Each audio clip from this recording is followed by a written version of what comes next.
Most second brain videos suck, and I know because I've tried most of them, but the more I tried, the more confused and overwhelmed I became, and I ended up wasting hours of what could have been productive time just trying to figure out how to use them. And on top of that, they don't even address the real issue, which is that productivity tools are useless unless you have clarity on what you want and what actions are going to get you there. For those of you who don't know what a second brain is essentially a central hub to organize everything in your life. It allows you to set goals, build habits, keep track of your tasks and projects, track your income, and store all your resources in one place. So in this video, I'm going to share with you what I believe is the most simple and effective Notion second brain template. I built this template for myself. I make money online as a web designer and also as a content creator. So in this video, I'm going to show you how to use it and how it was built so you can start building one for yourself. Or you can just use the link in my description to download this template already done for you. So let's dive in with a tour of the dashboard. On the left, we have a quick capture where you can dump tasks and ideas as they come to mind.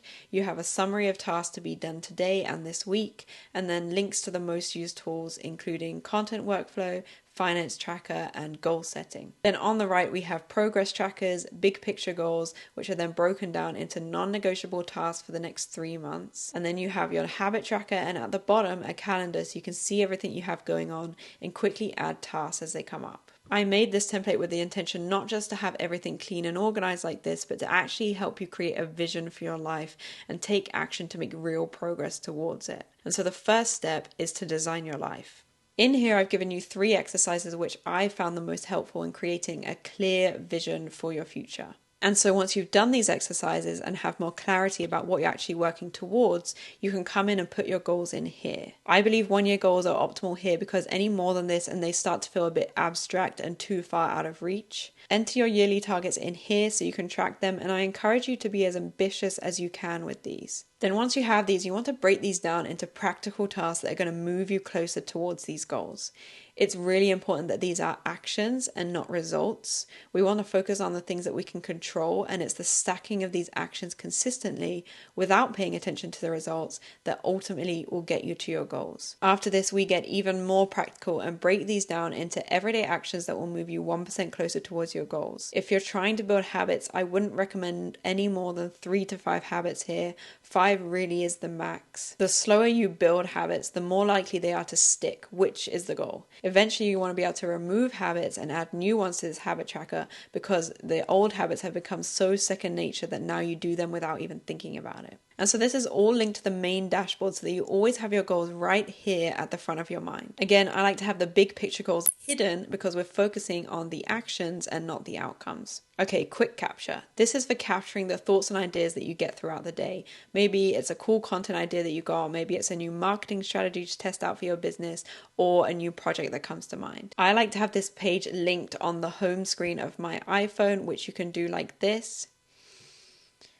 And it just allows me to pull it up at a moment's notice without any distractions. What I also recommend you do at the end of the week is go through these ideas and organize them. Archive the notes that aren't so relevant and then sort the rest into databases, which I will go through now. So the idea playground is where you can put ideas that have potential and develop them further. The most important skill to have in 2023, especially when we're surrounded with so much noise and opinions from others at all times, is the ability to develop your own unique perspective on a problem and then break it down and communicate it effectively to others. This is the center of everything: marketing, sales copy, web design, content creation.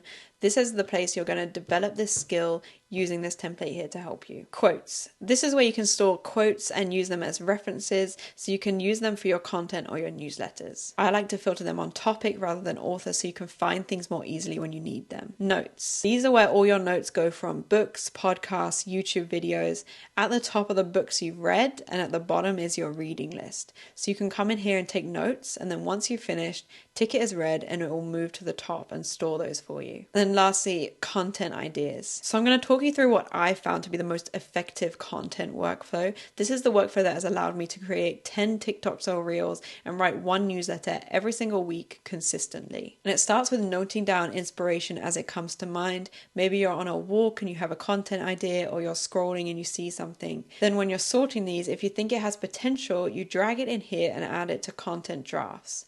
Also here you have a list of hook ideas, which is really helpful to draw from when needed. So then when you sit down to write your content, you'll come into this content workflow and all your ideas are linked here. This visual workflow is so helpful for batching your content. You can see exactly what you need to script, what's ready to film, and what you need to edit. Each content idea has an outline inside to help you brainstorm and structure a really great script. And you can also keep all your published content here so you can go back and repurpose it again later. If you want to focus on just one platform at a time, say you're writing your newsletter, then you can come in here and really zone in. And when you assign each piece of content a date, it will show up here on your content calendar. Okay, so tasks. Now, the thing I love about tasks is that it's all centered around this idea of having an invisible to-do list. You probably know the feeling of always feeling overwhelmed and having a million ideas swimming around your head at all times. And it just makes it impossible to focus on one thing when you're staring at a huge to-do list with no idea where to start. So to solve this problem, you need a system that will make your to-do list invisible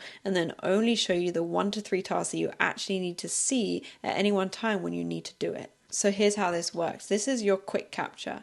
I also have this linked to my iPhone home screen so you can quickly pull it up, put your tasks in here as they come to mind.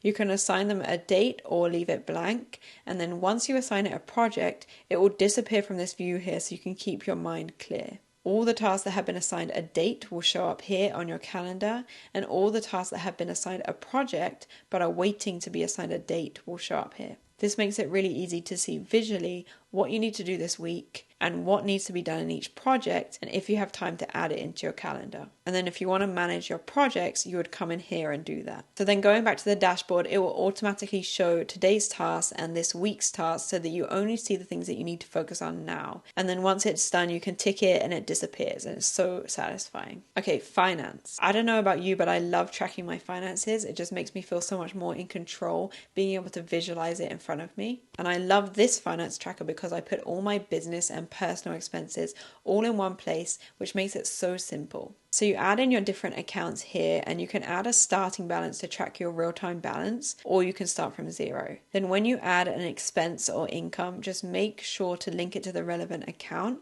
and your balance will be updated here.